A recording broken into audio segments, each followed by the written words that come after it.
पापियों के मार्ग में खड़ा होता है और न ही ठट्टा करने वालों की मंडली में बैठता है, परंतु वह तो यहोवा की व्यवस्था से प्रसन्न रहता है और उसकी व्यवस्था पर दिन रात ध्यान करता रहता है। वह उस वृक्ष के समान है जो बहती नाली के किनारे या धाराओं के किनारे लगाया गया है और अपनी ऋतु में, अपने मौसम में फलता है और जिसके पत्ते कभी मुरझाते नहीं हैं, और जो कुछ वह पुरुष करे वह सफल होता है। दुष्ट लोग ऐसे नहीं होते, वे उस भूसी के समान होते हैं जो पवन या हवा में उड़ाई जाती है। इस कारण दुष्ट लोग अदालत में स्थिर न रह सकेंगे, न्याय के दिन टिक नहीं पाएंगे और न पापी धर्मियों की मंडली में ठहरेंगे, क्योंकि यहोवा धर्मियों का मार्ग जानता है, परंतु दुष्टों का मार्ग नाश हो जाएगा। परमेश्वर ने बहुत स्पष्ट रीति से जो परमेश्वर की व्यवस्था पर चलते हैं, व्यवस्था मतलब परमेश्वर की शिक्षाएं, परमेश्वर की आज्ञाओं को मानते हैं। वचन में लिखा है परमेश्वर की व्यवस्था में, परमेश्वर की आज्ञाओं में, उसको पालन करने में सच्चा सोचिए कि यीशु अपने जीवन में आज्ञाकारिता के द्वारा उसने विश्व को निजात दिलाई, विश्व के लिए दुख उठाया, विश्व के लिए कष्ट सहा, विश्व के लिए अपमान सहे, परम प्रधान होने पर भी, संपूर्ण अधिकार होने पर भी वो आज्ञा का पालन के द्वारा या आज्ञाकारिता के द्वारा वचन को सुनने और उस पर बने रहने के कारण अंतिम समय तक नम्र रहा। परमेश्वर चाहता है कि आप भी यीशु के समान व्यवस्थाओं का पालन करें। व्यवस्था मतलब धार्मिकता, धार्मिकता मतलब जो आज्ञाएं आपको दी गई हैं पवित्र शास्त्र के द्वारा, उसके द्वारा आज्ञा पालन सीखें, ताकि आप कितने भी ऊंचे पद पर परमेश्वर ही क्यों न हो, क्योंकि मसीह परमेश्वर है, परमेश्वर होने पर भी उसने अपने आप को नम्र और दीन बनाया। परमेश्वर आपको यही सिखाना चाहता है, इसीलिए वह अंतिम ब्यालू में अपने दुख भोगने से पहले अपने भोजन की मेज पे से उठकर शिष्यों के घुटनों पर आकर उनके पैर को धोए, उनके पैरों की धूल और गंदगी को साफ किया। वो सिखा रहा है नम्रता में महानता है। हर एक व्यक्ति के जीवन में नम्रता में महानता है, नम्रता में आपके लिए ऊंची पदवियां विराजमान है जो भेद में रखी हुई है।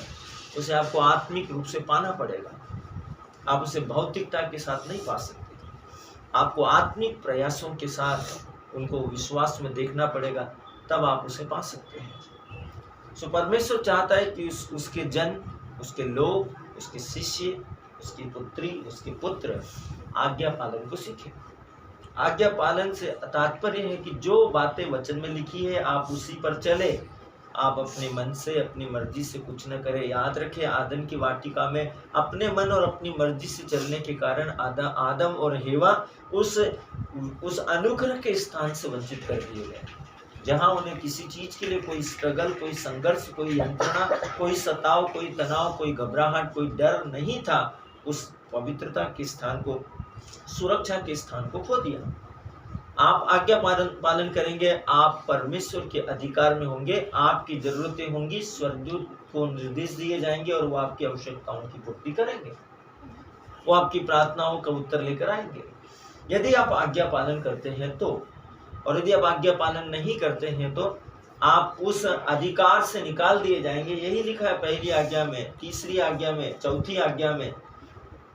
जो परमेश्वर की आज्ञाओं का पालन नहीं करते, और सृष्टि में जो सह सृष्टि करता है, परमेश्वर हमारा सृष्टि करता है और माता पिता हमारे सह सृष्टि करता है।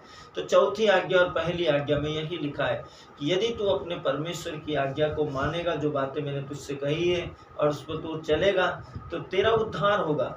और दूसरी जो माता पिता की जो आज्ञा का पालन है, माता पिता के आदर करना, उनका आज्ञा का पालन करना, यदि तुम अपने सह सृष्टिकर्ता की आज्ञा का पालन करोगे तो उस भूमि को, उस विरासत को, उस संपत्ति को जो मैंने वसीयत में तुम्हारे बाप दादाओं से तुमको प्रदान की है, तुम्हारी जमीन जायदाद, उस पर तुम 1000 पीढ़ियों तक आशीषित होंगे और यदि तुम मेरी आज्ञाओं में नहीं बने रहते, उसका पालन नहीं करते, तो मैं तुमको उसमें से निर्वासित करूंगा। निर्वासित, ये वही निर्वासित है जो आदम की वाटिका से आदम और हवा निर्वासित किए गए।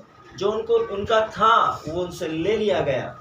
क्यों? क्योंकि उन्होंने अपनी योग्यता को, उस वस्तु को ग्रहण करने की योग्यता को खारिज कर दिया। आज्ञा पालन करने से, वचन को मानने से, उसी पर चलते रहने से आप किसी और की बात नहीं सुनते। यीशु ने कहा है, मेरी भेड़ मेरी आवाज पहचानती है, मेरी भेड़ें मेरी आवाज पहचानती है। फिर यीशु बोलता है कि मैं भी उन्हें नाम से जानता हूँ, वो मेरी आवाज को सुनती है, वो मेरे पीछे पीछे चलती है। जहां जहां मैं उनको ले जाता हूं वह मेरा अनुसरण करती है। आप मसीह के होकर किसी दूसरे धर्म, रीति और संस्कार और किसी पद और अधिकार के अधिपत्य या अधीन या ऋतु या मौसम या किसी नक्षत्र या तारागण या किसी प्रकार के विशेष दिनों के अधीन नहीं है, क्योंकि आप परमेश्वर के हैं। वचन में लिखा है कि बच्चों तुम ईश्वर के हो। इसका अर्थ है कि आप परमेश्वर से उत्पन्न हैं, आप परमेश्वर से हैं। आपको इन्हें मानना पड़ेगा विश्वास में।